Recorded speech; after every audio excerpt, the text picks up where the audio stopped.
Vimos la regla general en materia del concurso. Ahora tenemos que ver cuáles son los casos que se excluyen del régimen concursal común. Existen varias formas de explicarlo. Nosotros vamos a seguir el siguiente sistema. Vamos a identificar 4 grupos donde existen a su vez diferentes hipótesis que explican estos casos donde se excluyen los supuestos del régimen concursal común. ¿Y cuáles son estos grupos? El primero, por existir unidad jurídica de acción. El segundo, por existir un concurso aparente de leyes penales. El tercero, por existir un tratamiento legal especial. Y por último, por existir una reiteración de delitos. Primer supuesto, primer grupo de casos, exclusión por unidad jurídica de acción. Aquí a su vez se contienen varios casos. ¿Cuáles son? Primero, la unidad natural de acción propiamente tal. ¿Qué se sostiene aquí? No habría concurso porque la ejecución de la conducta no necesita complementarse con los requisitos de otros delitos. Por ejemplo, varios golpes son un único delito de lesiones. En un mismo contexto, el hurto de cosas ajenas son un único delito de hurto. Primer caso de exclusión por unidad jurídica de acción, la denominada unidad natural de acción. Segundo caso, el delito continuado. Aquí varios hechos se consideran como una unidad por criterios humanitarios. En la legislación penal chilena esta situación no se encuentra regulada. Pero la jurisprudencia se ha hecho cargo de su, regulación, entre comillas. La jurisprudencia exige los siguientes requisitos para que nos encontremos frente al delito continuado. Primero, unidad de bien jurídico, es decir, no se puede, en este caso, referir, más que decir puntualmente, no se puede referir a bienes jurídicos personalísimos. ¿Qué son los bienes jurídicos personalísimos? Aquellos que no son separables de la condición de persona, por ejemplo, la vida humana. Segundo requisito, debe referirse a un mismo objeto material. Tercero, tiene que existir una unidad temporal, es un criterio funcional, no hay un criterio temporal propiamente tal. Y aquí hay un tema interesante a propósito de, en caso de duda, cuál es el criterio que tenemos que utilizar para referirnos a un delito continuado o un delito reiterado que vamos a ver al final de esta cápsula. Según el criterio de la mayoría, según el criterio que va a ser decisivo, va a ser el de la inexistencia de certeza entre fechas. Si no hay certeza entre las fechas, se va a aplicar la regla del delito reiterado y además, en caso de duda, como criterio adicional, se dice que se aplica el delito reiterado porque el delito reiterado sí se encuentra expresamente regulado, lo que no sucede con el delito continuado. Entonces, volviendo a los requisitos, estábamos en el tercero del delito continuado, referente a la unidad temporal. El cuarto requisito, una unidad de dolo, tiene que decir relación con el mismo dolo. Y finalmente, que un criterio de justicia material, inequidad al aplicar las reglas comunes, por un tema de razones humanitarias. Segundo grupo de casos, exclusión por existir un concurso aparente de leyes penales. Aquí tenemos que utilizar unos criterios político-criminales para identificar los principios que harían aplicables el concurso aparente. ¿Por qué se llama concurso aparente? Porque la ley penal aplicable siempre es una. Por eso se habla de concurso aparente de leyes penales. ¿Y cuáles son estos criterios políticos criminales? Los cuales a su vez justifican una serie de principios. El primer criterio es el criterio del non bis in idem y el segundo el principio de insignificancia. Repito, el primer criterio político criminal para explicar la exclusión del régimen concursal común por existir un concurso aparente de leyes es el del non bis in idem, y el segundo, el principio de insignificancia. En virtud del criterio del non bis in idem se explican los siguientes principios que dicen relación con el concurso aparente de leyes: el de especialidad, el de subsidiariedad y el de alternatividad. Repito, en virtud del criterio político criminal del non bis in idem se explican los principios de especialidad, subsidiariedad y de alternatividad. El segundo criterio político criminal dijimos que es el principio de insignificancia. En virtud del principio de, en virtud del principio de insignificancia se justifica el principio de consunción. Veamos cada uno de estos principios. Principio de especialidad. Según este principio se sostiene que cuando todos los casos concretos se subsumen en el supuesto de la norma, es especial. La norma general, en cambio, es aplicable al menos a un caso concreto adicional no subsumible dentro del supuesto de hecho de la primera, la especial, la cual va a preferir. O sea, el problema no es matemático.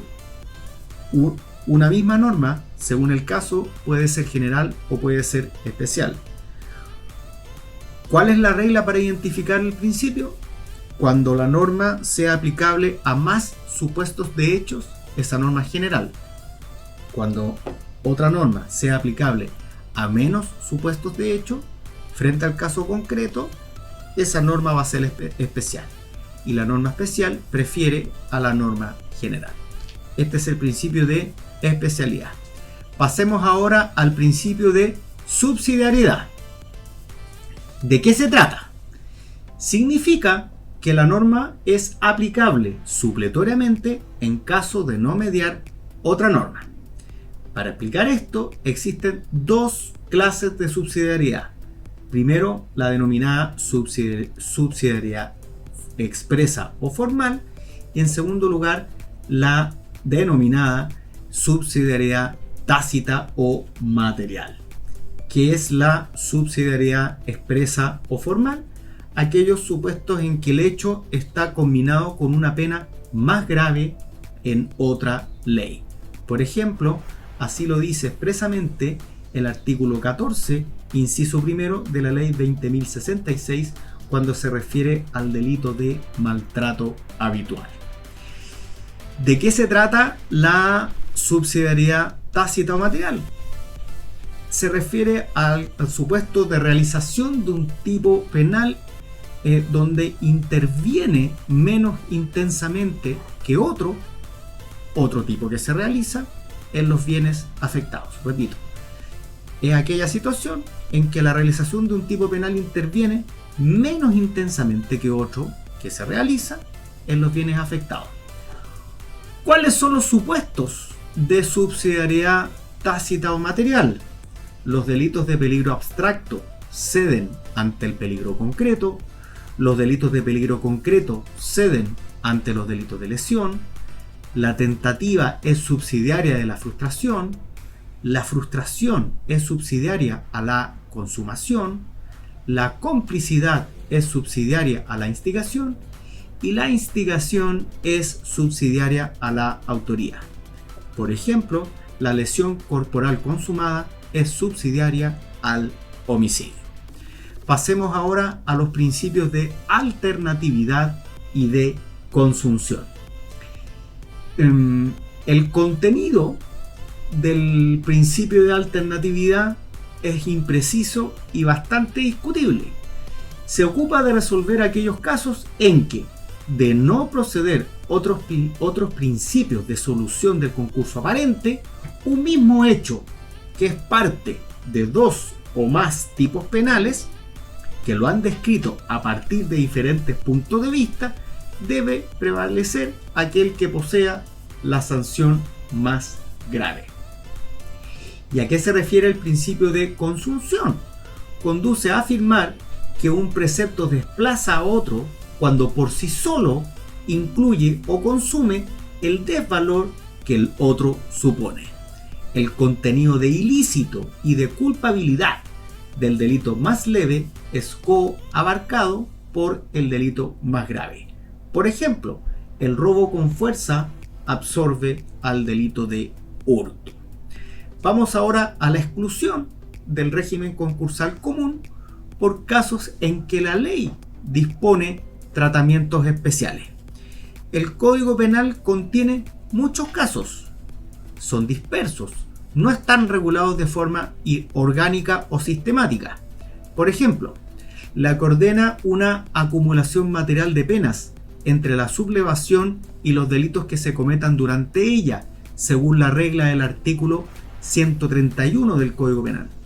Otro caso, la regla del secuestro o sustracción de menores con violación, homicidio y lesiones de los artículos 141 y 142, inciso final del Código Penal. Y otra regla la tenemos, por ejemplo, en la aplicación de torturas seguida de muerte o lesiones del artículo 150A del Código Penal. Y así existen muchísimas otras en leyes especiales y en el mismo Código Penal.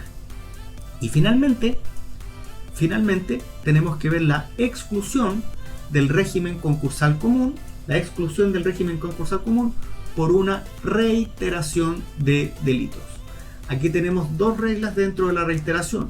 Por una parte, la reiteración de hurtos del artículo 451 del Código Penal, y por otra parte, la reiteración de delitos de la misma especie, regla que se contiene en el artículo 351 del Código Procesal Penal. Vamos a la reiteración de hurtos, artículo 451 del Código Penal.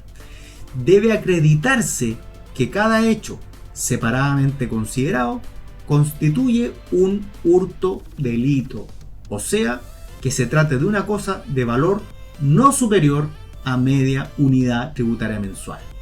La regla que sostiene que hay que sumar el valor total de lo sustraído para determinar la pena según la regla del artículo 446 que se refiere a estos delitos. Una vez hecho esto, se impone la pena en su grado superior según la escala del artículo 59 del Código Penal. Y para terminar la cápsula, vamos a ver la reiteración de delitos de la misma especie según la regla del artículo 351 del Código Procesal Penal. ¿Qué son hechos punibles de una misma especie? Son aquellos que afectan al mismo bien jurídico. Si las diferentes infracciones se pueden estimar como un solo delito, se impone su pena aumentada en 1 o 2 grados. Si no se pueden estimar como un solo delito, se aplica aquella pena que, considerada de forma aislada, tenga considerada una pena mayor aumentada en 1 o 2 grados. Ahora, una vez aplicadas estas reglas, si es más favorable la regla del artículo 74, es decir, la regla general, la del concurso real, la de la acumulación material de penas, prefiere la regla general al delito reiterado. Y con esto terminamos esta cápsula.